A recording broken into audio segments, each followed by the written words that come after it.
যখন কোটা সংস্কার আন্দোলনটা শুরু হয় শুধু ঢাকা বিশ্ববিদ্যালয়ে প্রথম হয় এবং যেহেতু আমাদের আগে বিভিন্ন ছাত্র সংগঠন ছাত্র রাজনীতির সাথে জড়িত থাকার একটা অভিজ্ঞতা আছে এবং ছিল এবং ছাত্র শক্তিতে আমরা ছিলাম।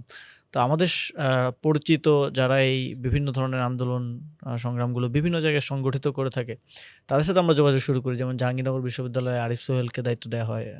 সেও ছাত্র শক্তির সাথে সম্পৃক্ত ছিল। তাকে দায়িত্ব দেওয়া হয় সংগঠিত করার জন্য। সে সেখানে সংগঠিত করে।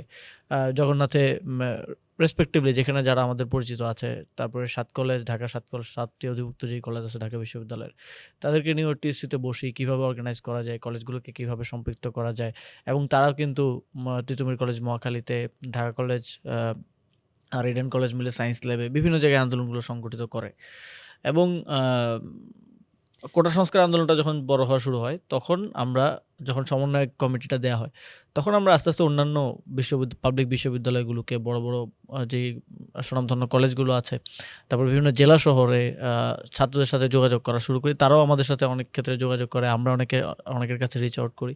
অ্যান্ড ওইখানে তাদের মাধ্যমে সংগঠিত হতে থাকে এবং আমরাও বৈষম্যবিরোধী ছাত্র আন্দোলনের সাংগঠনিক কমিটি বিভিন্ন জেলায়, বিশ্ববিদ্যালয়ে আসলে দেয়া শুরু করেন।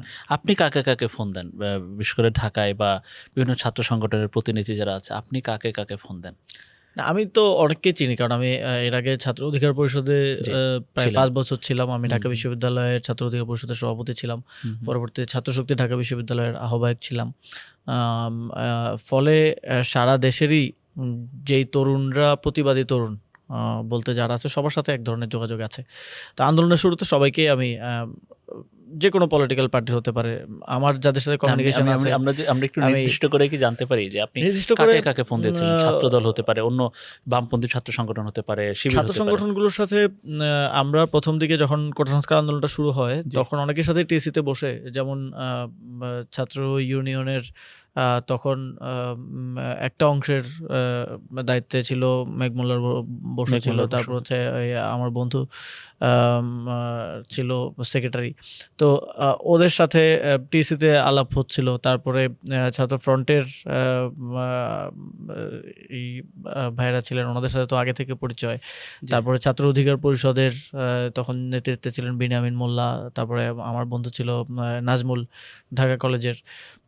তো এই যে একটা সম্পর্ক আগে থেকে, তো এটা খুব এমন না যে নতুন করে এটা ডিসকভার করা। তাদের সাথে সম্পর্ক ছিল, তাদেরকে আমরা আহ্বান জানিয়েছি ছাত্রদল শিবির কাকে, আপনারা আসেন। ছাত্রদলে রাকিব ভাইয়ের সাথে আমার যোগাযোগ হতো মোস্টলি। মাসুম বিল্লাহ ভাই ছিলেন। রাকিব ভাই মাসুম বিল্লাহ ভাইকে অ্যাপয়েন্ট করেছিলেন যে উনি যেহেতু কোঅর্ডিনেশনটা নিয়মিত দেখেন।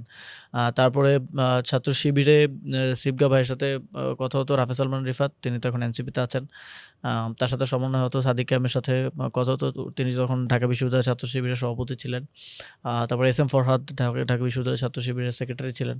তো তাদের সাথে আন্দোলনের শুরু থেকে এক ধরনের যোগাযোগ এবং যোগাযোগটা যত আন্দোলন বড় হতে থাকে তত বাড়তে থাকে।